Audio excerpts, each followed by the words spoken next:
Greetings students, today we are going to revise French Revolution. In the previous revision video, we discussed about the French society and the causes of French Revolution. Today we will discuss France become a constitutional monarch.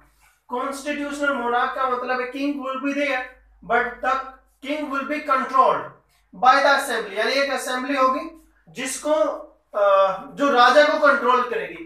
इस तरीके की जो situation वहां create हुई. इससे पहले एक quick revision कर लेते हैं. फ्रेंच सोसाइटी जो है 3 पार्ट्स में डिवाइडेड थी. First state, second state, third state. First और second state enjoying all the rights, clergy and the noble person can be the example. Third states had to pay the taxes, mainly businessmen, traders, labourer, इस तरीके के लोग उसके अंदर थे. Then उसके जो कॉजेज हमने डिस्कस किया था, डेप्लेटिंग रिसोर्सेज. जो फ्रेंच रिवॉल्यूशन हुआ उसका एक कॉजेज ये था कि टैक्सेस को इंक्रीज कर दिया गया था. But why taxes were increase? Because लगातार जो है कंटिन्यूअसली जो है वॉर में इन्वॉल्वमेंट फ्रांस की रही है.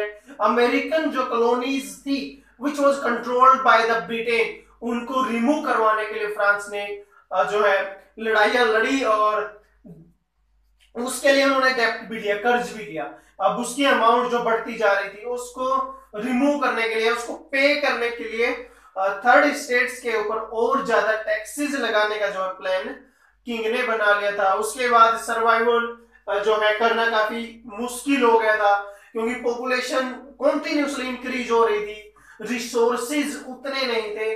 उस वजह से भी जो है लोग राजा के खिलाफ या किंग के खिलाफ चले गए थे. ग्रोइंग द मिडिल क्लास के बारे में भी हमने पढ़ा था. जो middle class, even we can say the third states के जो लोग थे वो यूरोप के दूसरे हिस्सों में स्टडी कर रहे थे, वहां के एनवायरनमेंट को समझ पा रहे थे. उस तरीके के राइट्स उनको फ्रांस में नहीं मिल रहे थे. इस तरीके की चीजें हमने इसके अंदर की थी. Now we will discuss about the France become the constitutional monarch. Constitutional monarch जब बनता है फ्रांस, यानी जब लास्ट में थर्ड स्टेट्स के लोग वन पर्सन वन वैल्यू और वन राइट्स की डिमांड जब करते हैं, किंग उसको रिजेक्ट कर देता है, तो खुद अपने आप को नेशनल असेंबली डिक्लेयर कर देते हैं. और नेशनल असेंबली डिक्लेयर होने के बाद किंग हेल्पलेस हो जाता है और वो नेशनल असेंबली को परमिट कर देता है. नेशनल असेंबली थर्ड स्टेट्स ने बनाई. एक्टिव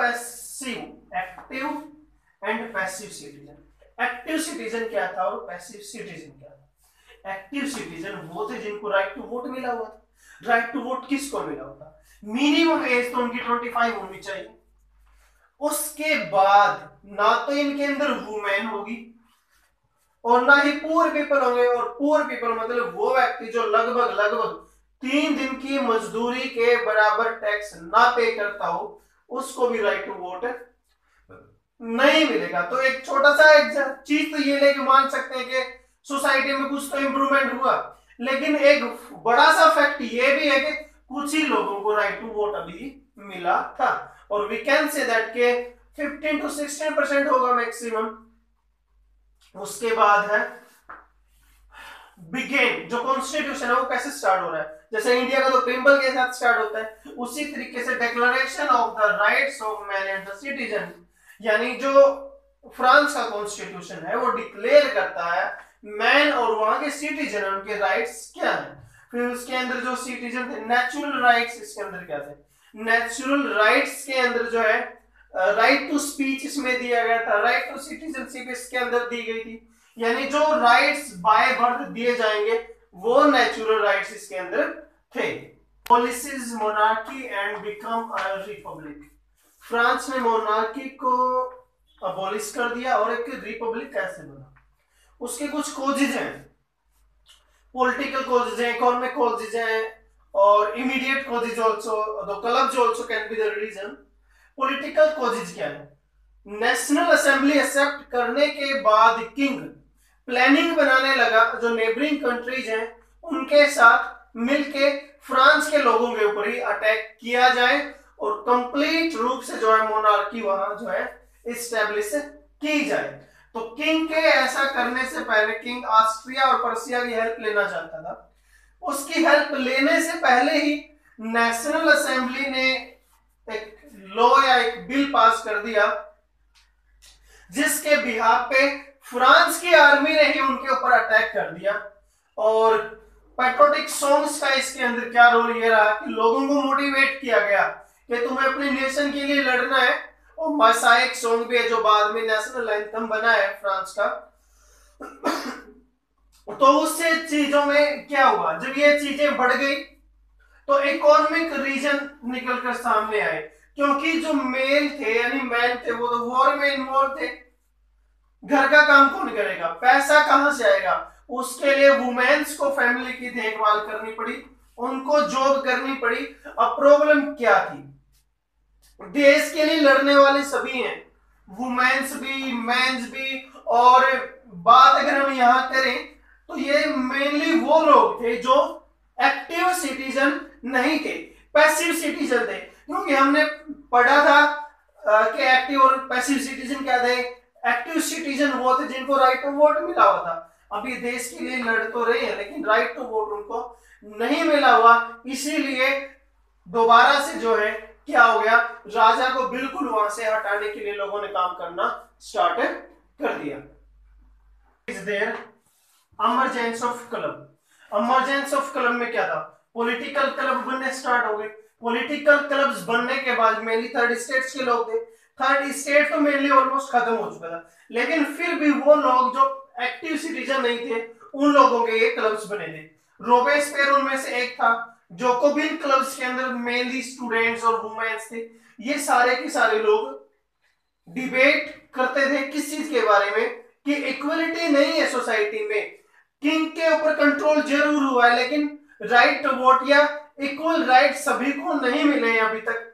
सेनकुल्टर्स विदाउट नीज यानी जो स्कर्ट वगैरह डालते थे उसको इसमें बोला गया है, यानी जो फुल पैंट नहीं डालते थे। रेड कैप भी वो डालते थे, रेड कैप मतलब एक फ्रीडम का सिंबल था। इस तरीके की चीजें जो है जोकोबिन्स क्लब्स के मेंबर्स को वियर करते थे। Next is immediate reason. Immediate reason mainly क्या है, short supply of food and high price of rate. Short supply of food and high prices, खाने पीने की जो गुड्स थे या ईटेबल गुड्स थे उनकी शॉर्टेज हो गई और उसकी वजह से उसका रेट क्या हो गया, इंक्रीज हो गया। तो लोगों ने अटैक करना स्टार्ट कर दिया, जो आसपास की दुकानें थी उसके ऊपर तोड़फोड़ करना स्टार्ट कर दिया। और उसके साथ ही जो गार्ड्स ऑफ किंग थे उनको जो है मार दिया गया। रॉयल फैमिली को जो है अरेस्ट कर लिया गया, उसको प्रिजन में रखा गया। Establishment of convention. Establishment of convention का मतलब यहाँ पे सम्मेलन या कोई मीटिंग हम बोल सकते हैं। अब डिसाइड क्या हो गया असेंबली के द्वारा कि राइट टू वोट दे दिया जाएगा जिसकी एज अबाउट 21 है। अब that doesn't matter they are having the property और they are paying the tax और नॉट, यानी 21 से वो सभी को राइट टू वोट उसमें मिलेगा। 21 सितंबर 1972 में मोनार्की को अबॉलिश कर दिया कंप्लीटली। और इसी असेंबली ने डिसाइड कर लिया कि राजा देशद्रोही है, ट्रीजन ऑन द किंग, देशद्रोह का आरोप लगा के उसको 21 जनवरी 1973 में एग्जीक्यूट कर दिया, फांसी पर लटका दिया। और कुछ ही टाइम के बाद उसकी वाइफ जो क्वीन मैरियम तो थी उनको भी फांसी पर लटका दिया गया। इसी तरीके से जो मोनार्की थी उसका अबॉलिशमेंट हो गया। Students, hope so you all are well understood. Thank you. Have a nice day.